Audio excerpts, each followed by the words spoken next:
Good morning, everyone, from here in London, and welcome to today's webinar, where we are officially launching the 6th edition of the Smart Centres Index.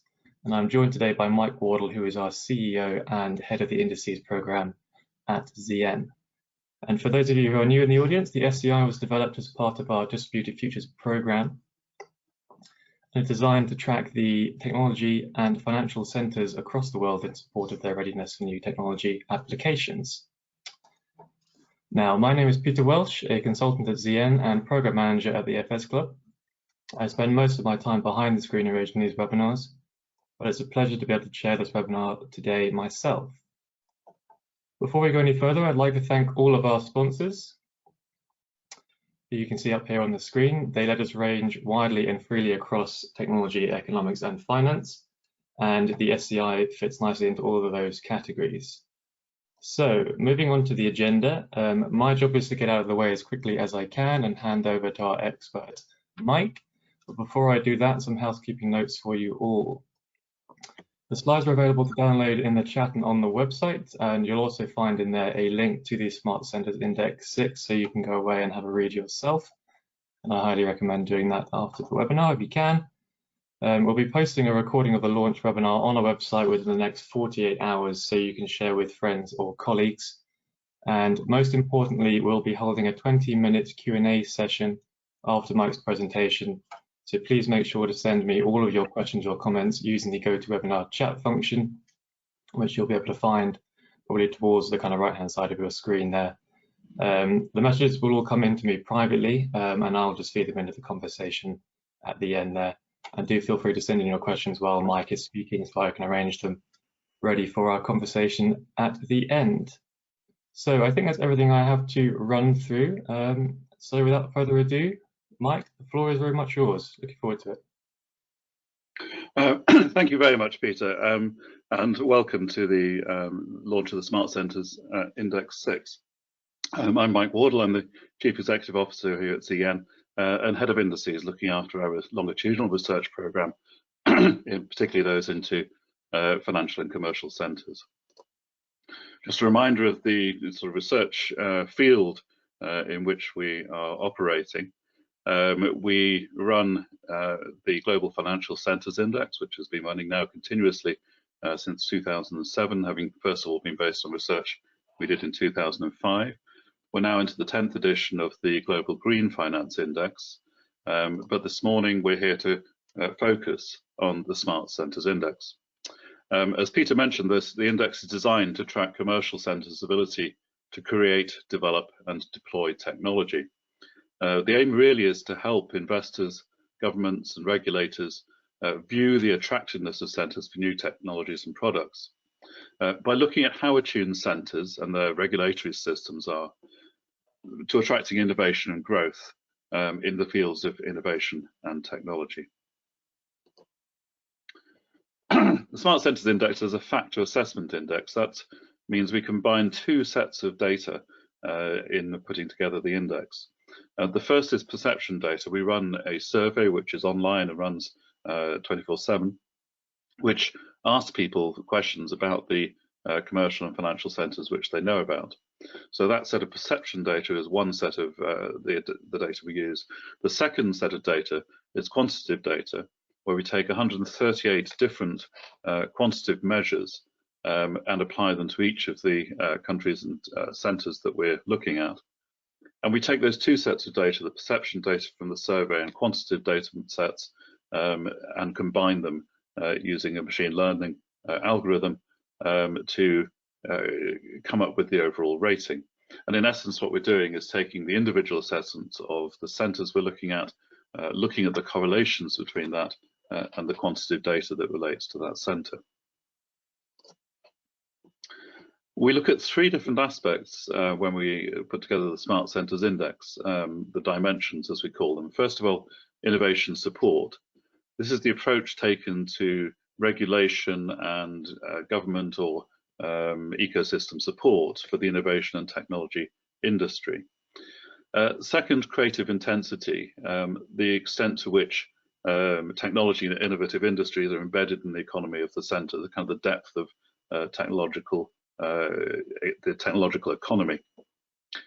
Third, delivery capability, the quality of the work being undertaken in this field in that particular centre. And all three of those dimensions are important aspects of building a centre which is really good in the fields of innovation and technology science.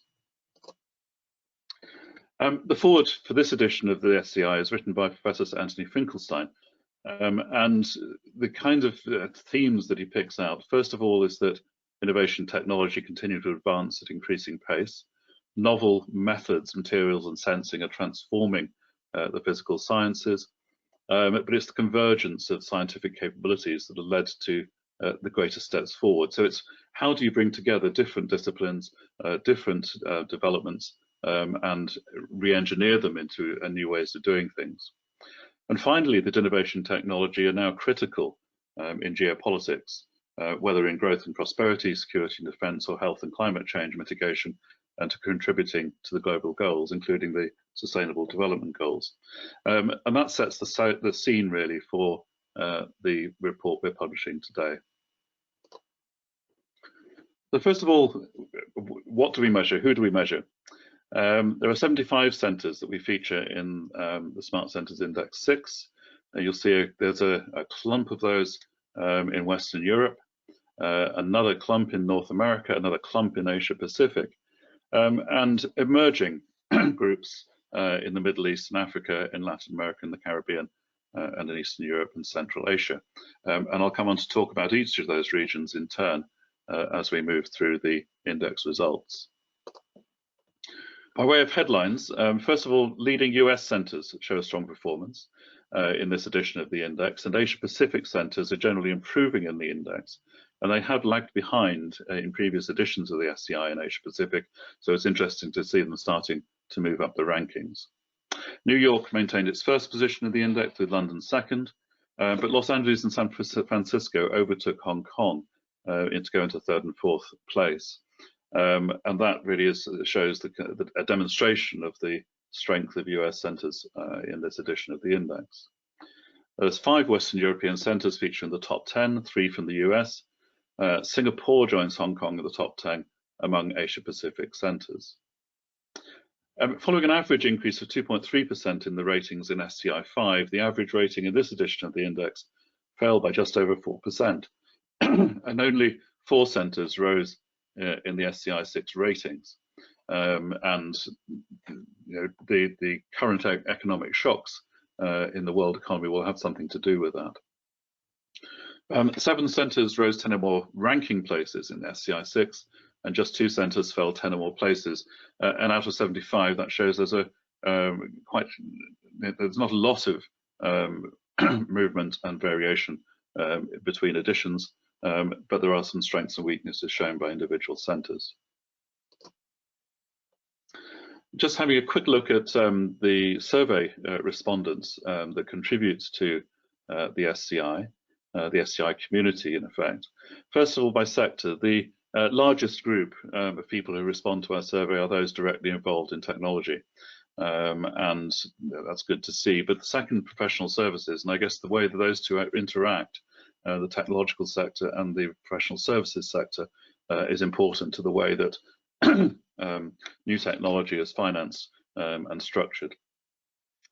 By region of the world, Western Europe continues to provide the majority, so not the largest group, should I say, of respondents to the questionnaire, with Asia Pacific coming next, North America next. And I think this reflects maybe the places in the world where technology and innovation are leading in the economy. So in terms of the overall results, I mentioned New York coming top of the rankings. Just noting that Cambridge and Oxford in the UK come 9th and 10th, and we continue to debate whether we should treat these centres as separate, because they are sometimes thought of as part of the Golden Triangle with London in terms of the ecosystem of the UK. At the moment, we're holding them separate. And then some interesting centres coming into the top 20. We see Malta performing very well considering the size of its economy. Tel Aviv, perhaps unsurprisingly, in the top 20. and in this edition of the index, Tokyo and Toronto moving up quite a number of places to come into the top 20. So really good performances from all of those centres.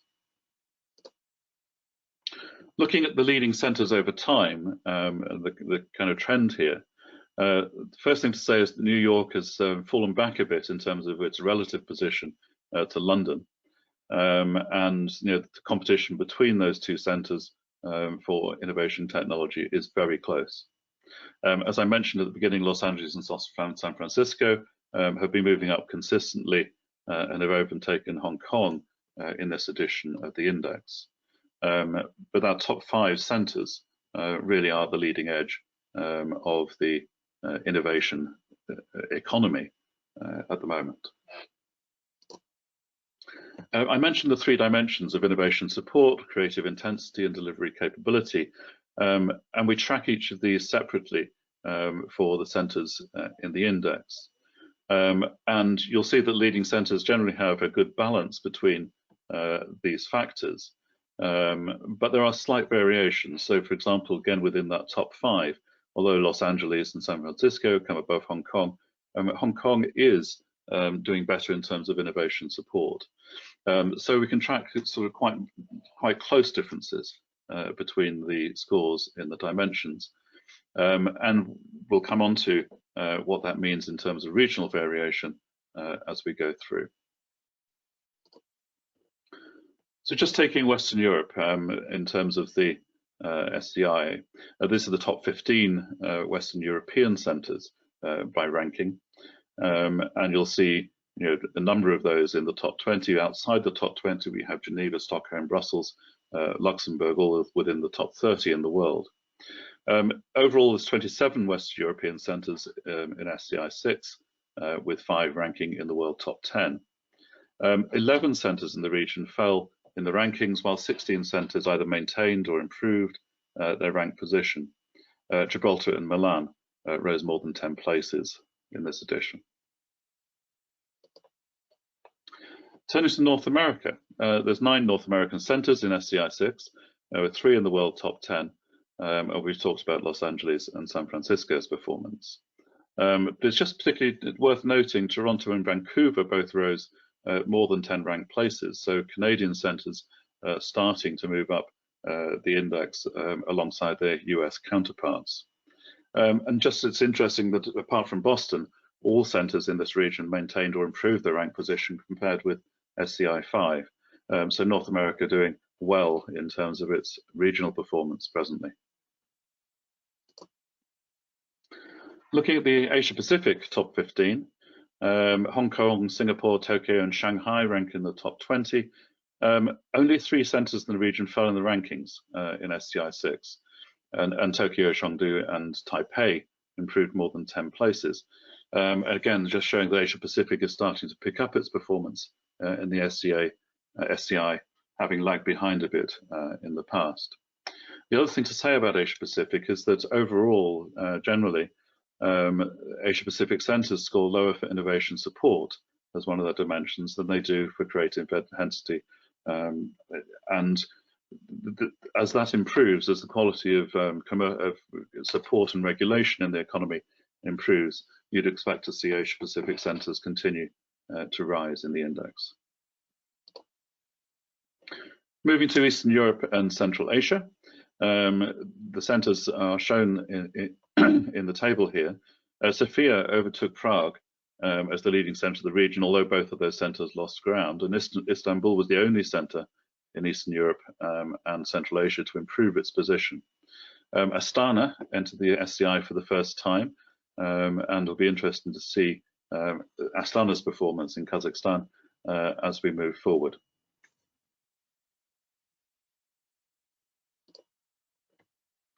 In the Middle East and Africa, there are 7 centres in the SCI. Tel Aviv leads the position in 14th position, is down 1 ranking place from SCI 5. Other leading centres in the region slipped a few ranking places, whereas Johannesburg moved up 8 places. And finally, on the regional run through, Latin America and the Caribbean, 3 centres here with Trinidad and Tobago new in SCI 6. Mexico City and Cayman Islands have been in the index before. Mexico City fell 8 ranked places in SCI 6, Cayman Islands improved 6 places, recovering some of the ground it lost in SCI 5, but on the whole, reasonably stable within this region. So moving away from the overall index results to some of the further analysis that we're able to do. First of all, talking about the SCI taxonomy, the 6 areas of competitiveness here: technology, financial services, reputation, business environment, human capital, and infrastructure, are how we group the quantitative data measures that we build into the SCI. And we're able to use those groupings, those areas of competitiveness, to run sub-indices. So alongside the overall SCI results, we're able to run the index just using the quantitative measures that relate to that particular area of competitiveness, which gives us a different rank order. Now you'll see that New York and London, on the whole, come very high across the board. So it's the 2 leading centres in the index. But just looking at reputational and general measures, Lugano, Cambridge and Oxford actually outperform New York and London on those measures. And that will be something to do with how they are seen as being good places to undertake technological innovation. And overall, you'll find that there are other centres which either feature highly or more lowly in these particular measures. But for example, for business environment, Oxford and Cambridge drop down a few places from their overall ranking in the SCI. Other centres perform better in particular areas. So Amsterdam in business environment actually takes 3rd place. Zurich in infrastructure takes 4th place. And so we can start to track the individual strengths of centres, and centres themselves can look at how they might want to develop as they go forward. And the kind of technology effect we can see is if we compare the overall rankings in SCI 6 using all the instrumental factors, the quantitative data, and then look at the technology measures, we can see which are the centres which really gain when you just take into account technology data. New York and London remain the same, but places like Amsterdam moving up 12 places, Luxembourg moving up 16 places from its overall ranking, the SCI, Brussels moving up 12 places, and Toronto, which I mentioned has already come up more than 10 places in the overall rankings, gets an additional boost when you just look at technology factors. So this is the way we can start to pick out centres which are interesting places to look at and potentially to invest in from the point of view of technology and innovation. We also measure what we call reputational advantage.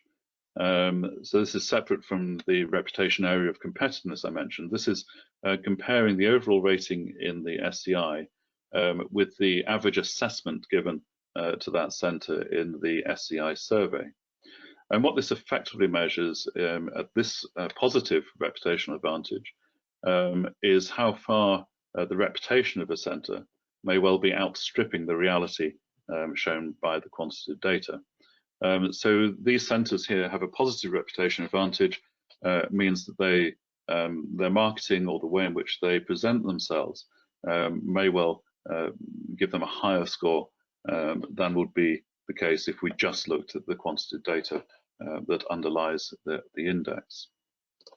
At the other end, we have centres with a negative reputational advantage. This means that actually the data shows they are doing reasonably well, but people score them lower in the SCI survey than we think they would do if they knew the data underlying. So these are centres which have a good story to tell, but aren't as effective so far at getting that story out and marketing the strengths that they have to the world more generally. We can track the regional differences in assessments. This example takes London and Zurich. And we see that what we're tracking here is the average assessments given in the SCI survey to a centre compared by region. So we'll see here that in the case of London, almost 30% of the people who assessed London came from Western Europe, but they generally assessed London some 70 points, almost 75 points below the average assessment in the world. Other centres generally gave London a slightly higher than average mark. For example, Asia Pacific, where 40% of the people who assessed London come from, North America, where 16% came from.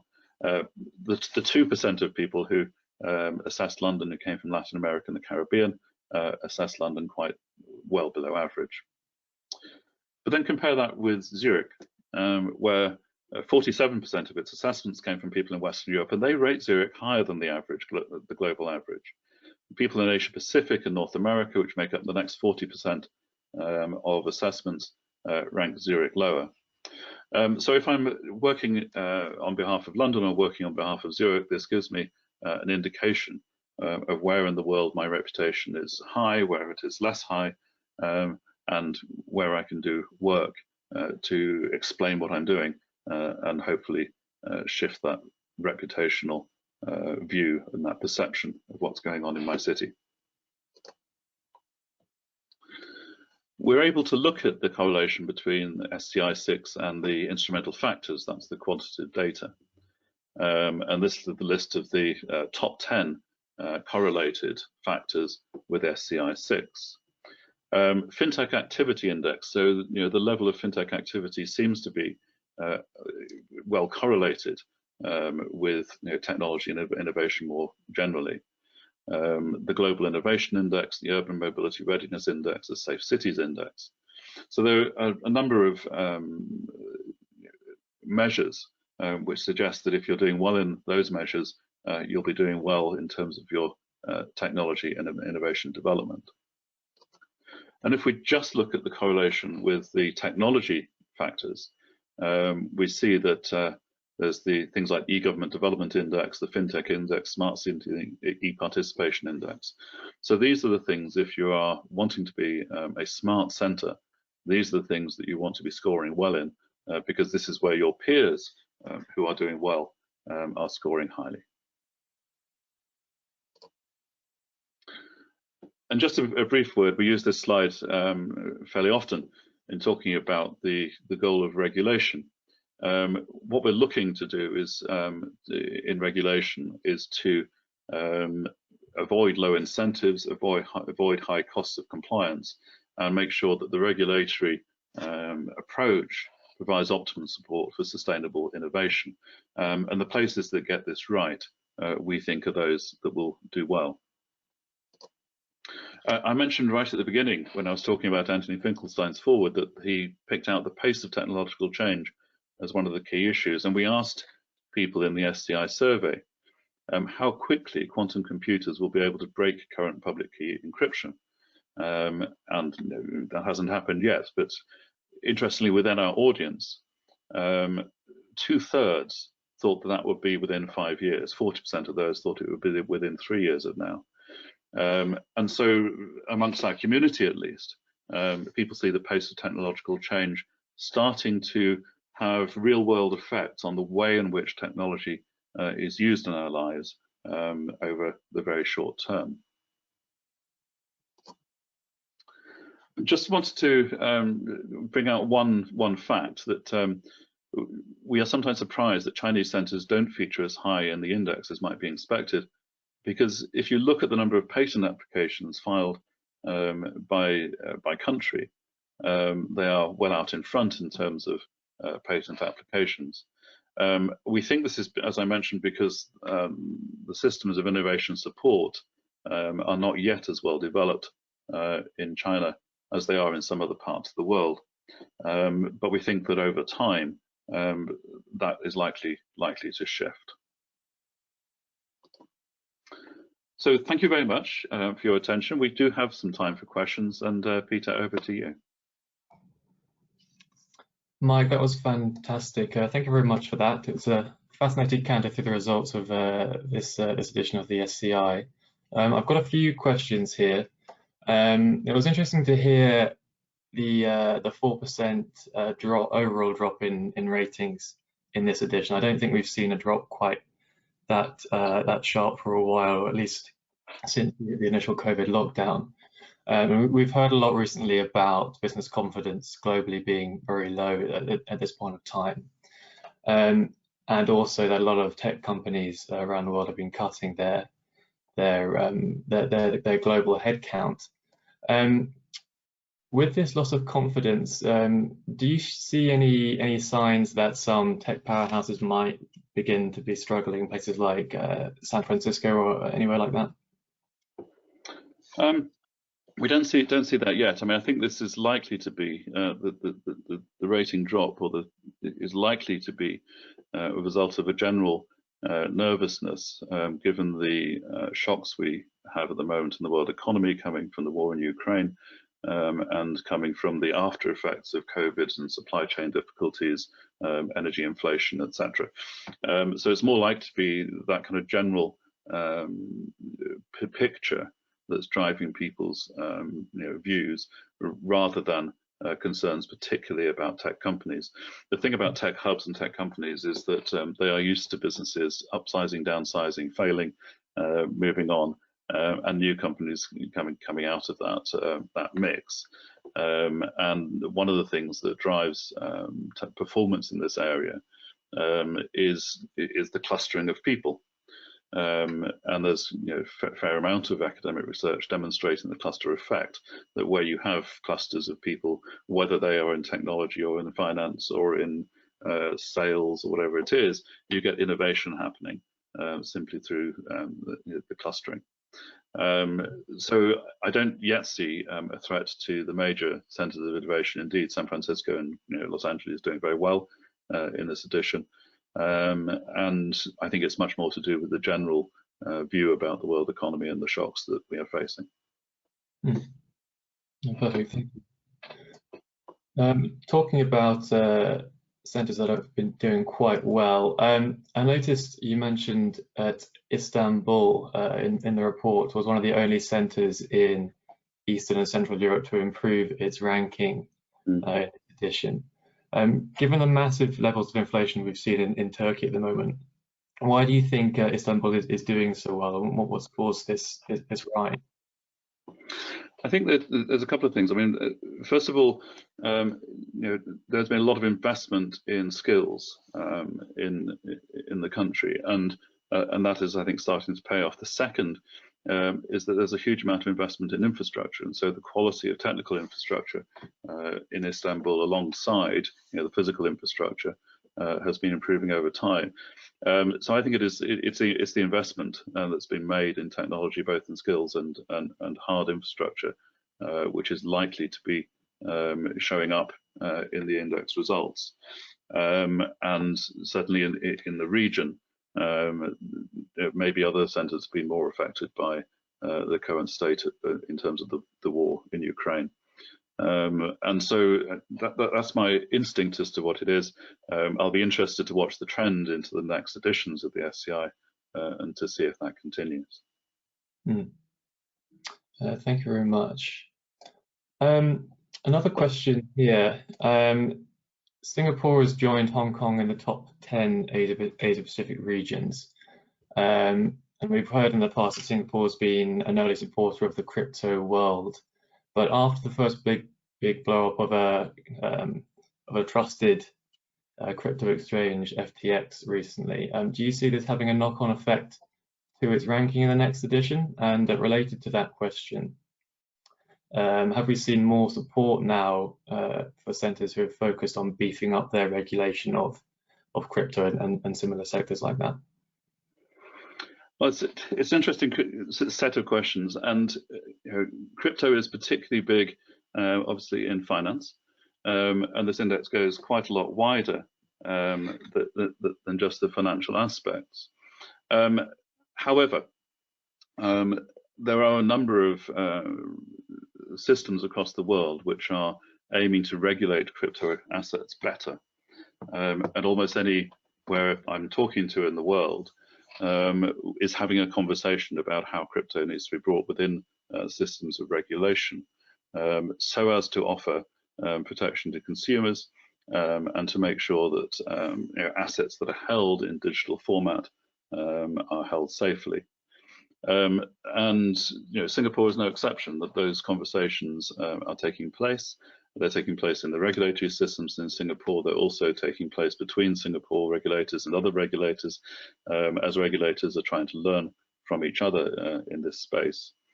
And the fact of the collapse of FTX, you can take, I think, in two ways. Either that the regulatory system, which should have been ensuring consumer protection, has failed there. And the second one is that in the development of new technology industries, there are always some failures along the way, and that was true of the dot-com boom. But what continued from there were highly resilient industries. But I think that the question regulators will be asking themselves is, have we got a real handle on these new types of asset? Do we really understand how they are being financed? Do we really understand the way in which we need to regulate to ensure that such collapses don't happen? Thank you very much. I've got another question here about Paris and London. So I put an article up last week in our daily newsletter, which mentioned that Paris has now got a larger stock exchange by value than London. And sitting here in London, I'm very pleased to see that London is doing very well still in this edition of the index. But do you see any particular problems at the moment which London needs to focus on, in particular in terms of innovation, to help grow new tech companies and help them list here in London instead of elsewhere? Yeah, I think the big thing that's facing the UK economy at the moment is labour and skill shortages. We've been actually very good at attracting really high-skilled, technical and scientific people to work in the London and the other parts of the UK in terms of the economy. But there are signs that we need to continue to work really, really hard to ensure that those people come to London rather than necessarily going somewhere else. We have the advantage of the English language, which is always an advantage in international business, but also in attracting international talent, and we need to hang on to that. But we need to continue to make London a welcoming place for people to come to. And the other bit of this equation is that when you ask what do you need in the environment to ensure the development of technical businesses and innovative businesses, access to finance is one of the things which is frequently mentioned. And London still has a very large capital market, a very liquid capital market. So if you need investment, London is still a very good place to come. And which of course applies to New York as well. And so those kind of two things, is having a really good supply of people and a really good supply of money, seem to make the difference in terms of a really good place to do technical work. Perfect, thank you. I've got a question from Elizabeth Manelli here. Do you know why Boston has dropped so much in this edition? I don't know what it is about Boston at the moment, which has meant that in this edition it dropped back a bit, and I'll be trying to find out. But there's no obvious reason why Boston fell in this edition.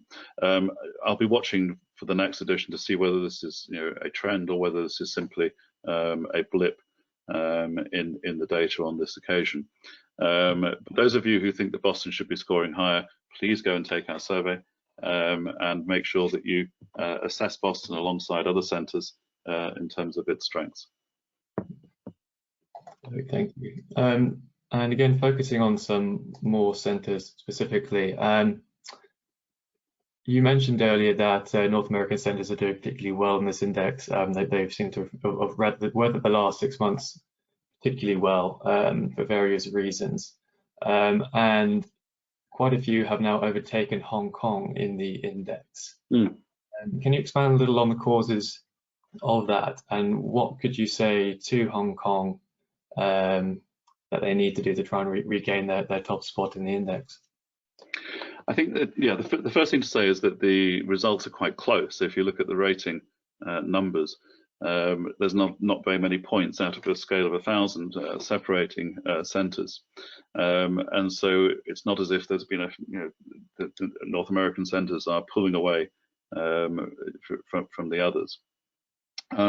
What I would say to Hong Kong is continue to do what you've done recently by reopening your economy. Hong Kong has, for really 2 years after the initial lockdown for COVID, remained closed to international travel, or rather had very strict quarantine arrangements in place, which meant that it was very difficult to envisage going to Hong Kong for business, as you were going to be quarantined for 10 days before you could then move out. Now that has recently been lifted, and the rules at the moment in Hong Kong is there's no formal quarantine, but you're advised to stay away from public places like restaurants for 3 days after you arrive. So I think this will start to make a difference in terms of Hong Kong's ability to engage with investment from the rest of the world, to engage with talent, and potentially to regain some of the talent that it appears to have lost to other centres in Asia during the last couple of years. But the fact that the economy is now opening up again, I think will prove a boost for Hong Kong. Thank you. I think we've got time for one more question before we run up to time. I was pleased to see that Malta was sitting at number 12 in this edition.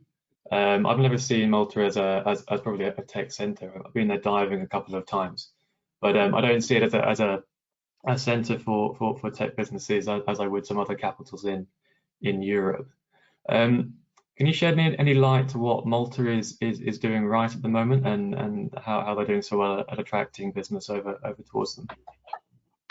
I think what Malta are doing is they've been good at attracting people and investing again in skills. And one of the things which seems to be coming out of the results is this question of the extent to which you've invested in skills development and people, either by attracting people to your centre from other places or by home growing your talent, is a key determinant of how well you'll be performing in the Smart Centres Index. The other things matter as well, but human capital does seem to be a major factor in what is driving development and innovation. Brilliant. Thank you very much for that, Mike. We're pretty well out of questions, so I think we will pause there for this edition. But Mike, thank you so much for talking us through the edition this year. It was fascinating, and to be honest, it's been there's some good news stories in there as well. There's a lot of doom and gloom in the news at the moment, but a lot of centres seem to be doing very well and kind of weathering the storm, as it were. So well done to all those who are doing so well. You can see up on your screen here the Smart Centres Index survey link. If you're interested, please do head over there and have your say for the next edition of the Smart Centres Index, which will be released in May next year. I've got a few rounds of thanks to say before we wrap up. First, of course, Mike, thank you so much to you for presenting today. It's been a real pleasure, and it's been a pleasure to chair this session for you. Again, thank you so much for our sponsors who let us range so widely and freely and put all these reports together and give them out publicly to all. And then finally, thank you so much for the audience today for sitting with us and sending in your questions. Of course, as always, we have a full webinar program coming up on Wednesday. Tomorrow, we've got the elephant in the room, software risk and digital resilience, which will be of interest to this audience. On Thursday, we have the National Audit Office coming in to give us a webinar on how does government use corporate finance techniques to support taxpayers. And finally, again, very much of interest to this audience, this Friday we have a conversation on Tallinn, and I think I found out the other day that per capita Estonia has the highest number of tech unicorns of any other place in the world, not just in the EU. So that's one to watch out for. But thank you very much, everyone, for listening, and we'll look forward to seeing you at another webinar very soon.